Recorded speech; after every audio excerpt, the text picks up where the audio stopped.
Usa ka barangay employee sa Cagayan de Oro City kitsa igsuon sab kuno sa kapitan ang dakpan sa bypass operation sa kapulisan.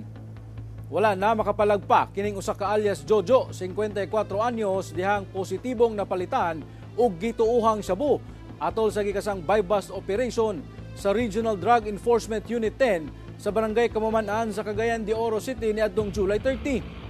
Ang nadakpan usa matud pa ka high value individual og trabahante sa usa ka barangay sa syudad.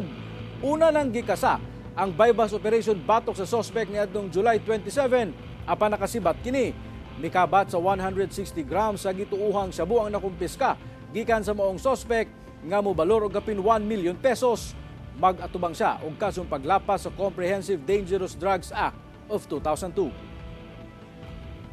For the third time, no, ato ang naging kini siyang finally ato ang kini siyang nasiko. Na ato pong ginalatang ang aspeto nga kay suon kini siya sa usang pud ka barangay captain, no, sa usa ka barangay dinhi sa Cagayan de Oro City.